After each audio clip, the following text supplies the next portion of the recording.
of my mouth and the meditation of all our hearts be acceptable unto you, O Lord, our strength and our Redeemer. Amen. Amen. Lou, will you begin the recording? Recording.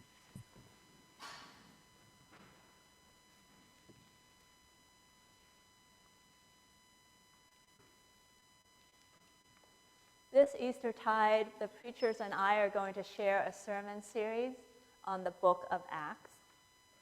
And today I want to initiate this book of Acts series by telling you a story from the perspective of a servant girl.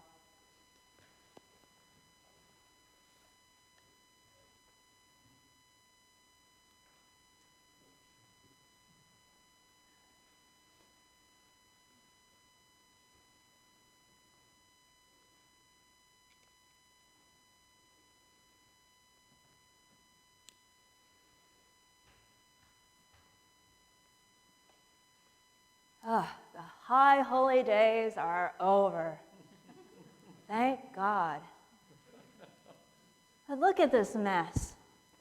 In the temple court, I have all these palm fronds. How long is it going to take me to sweep this up? Palm fronds. You know, that was very unusual. It's been a really dramatic Holy Week, let me tell you. I'm not talking about that moment when Pontius Pilate and his procession came into the city. Pontius Pilate. That was not unusual because he comes every high holy day trying to intimidate us, riding on that big war stallion, marching with his legions, swinging those swords. And then he always goes right by that hill, the place called the Skull. You know, that place covered with all the men on the crosses. That place. He always goes by there on his procession in those high holy days, and he points. And we know what he was saying. You mess with Rome, we mess with you. It's true. We've seen our friends crucified there. I don't want to end up at the place of the skull. So, I just keep my head down and I just do my job. Don't want to attract attention. Oh, but the drama. Now that did attract a lot of attention. When Pilate came on one end of the city, Jesus saw that. Jesus of Nazareth. He went on the other side of the city and got on a donkey. Waddling and on his donkey. And we all kind of like, hey, yeah, but it's a little, funny and a little scary, because we all knew the difference between the two processions.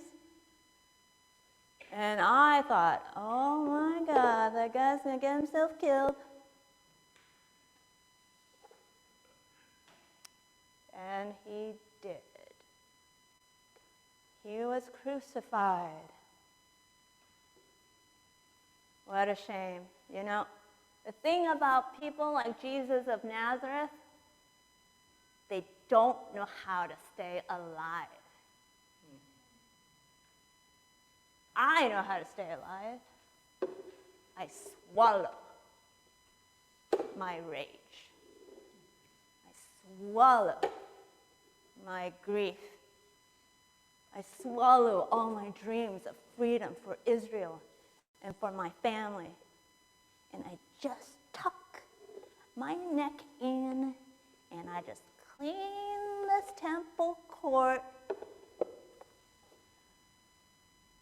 But the weirdest thing happened.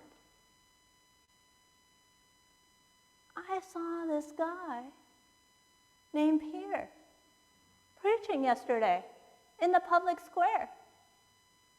I almost couldn't recognize him. Yeah, I'd seen him before, this Peter. I was a servant girl who set that fire and saw Peter come up to it to warm himself.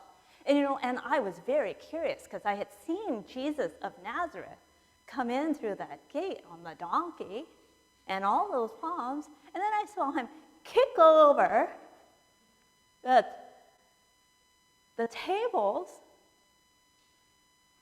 And I thought Jesus like kicking Pontius Pilate in the butt.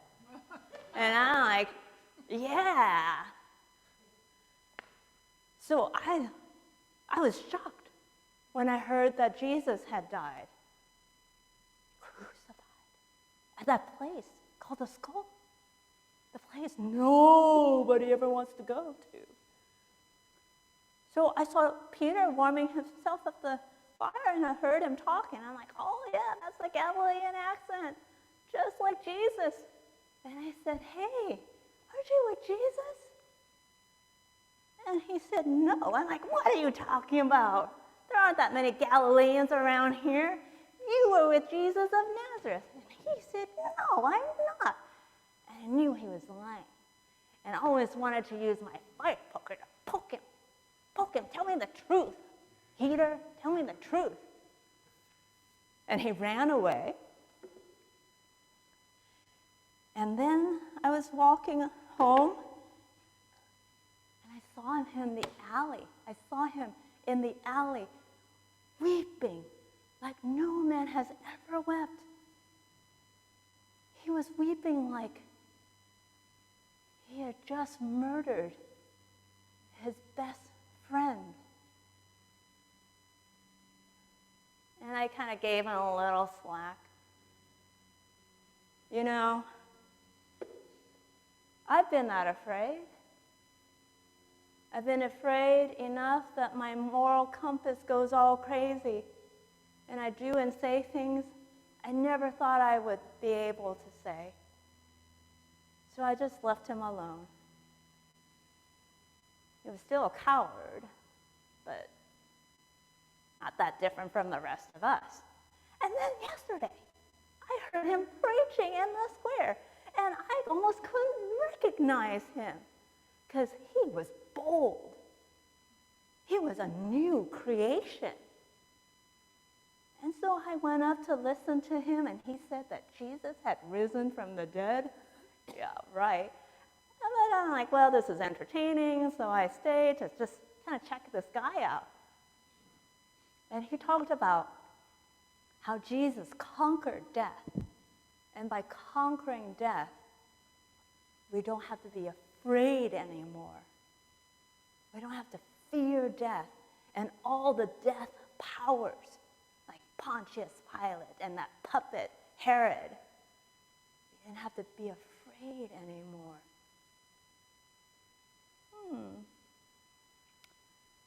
I listened for a little longer, and then I felt the sting inside my heart begin to, what's the word? Thaw, maybe? I don't know. I didn't like it. I was uncomfortable. I felt it was dangerous to let that thing unthaw, let that thing unfurl. But the temple police, they came by and they arrested them and put them in prison. I'm like, well, quick little resurgence of the Jesus message, didn't get too far, I'm still okay. So I thought, well, incarceration, that's where ideals go to die. No one ever gets out of prison.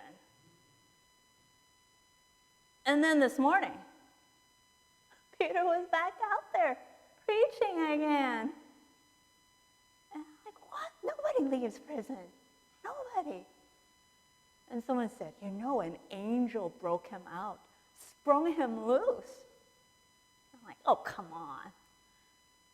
Springing loose from prison is like rising from the dead.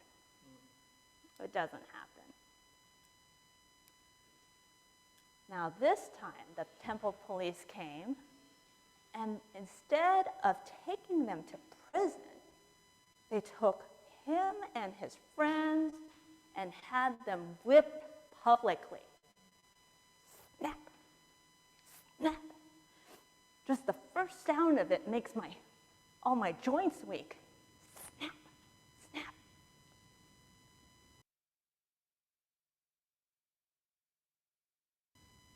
I caught a glimpse of Peter's eyes.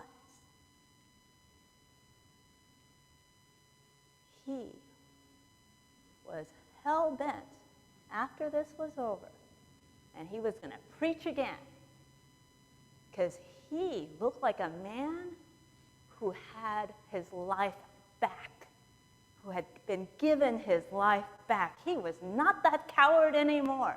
None of them were. They had all ran away, but now they were all sticking together, sticking with the message. And I thought, what must happen for someone to change that much? For all of them suddenly to be filled with a lack of fear, with courage. I mean, if Jesus has risen from the dead, it hadn't changed much, the world, right? Pontius Pilate was back in his beach house in Caesarea. The emperor was still in Rome. Herod was still there. The Sanhedrin was still doing their thing. And the rest of us, it looked pretty much the same. But they weren't the same. And the way they talked, it was as if God was saying, that's the nightmare. That's the nightmare. But my people, my new people, they are the dream. And I am now wondering if I'm a part of the dream. I'm wondering if a little servant girl like me, who nobody would even notice if I disappeared, was suddenly being chased by the love of God. And that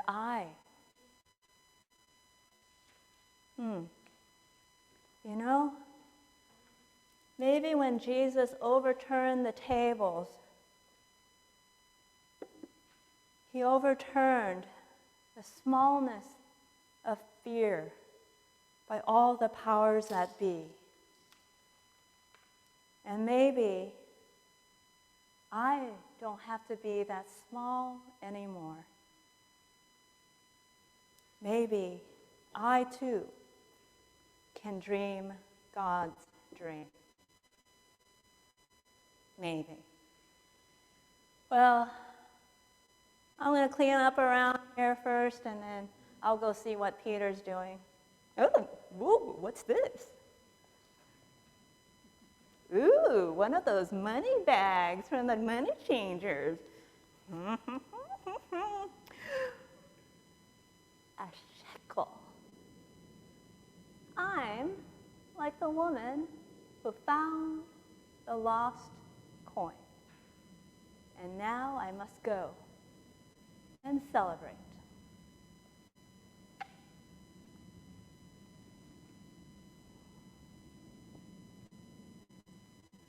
Amen.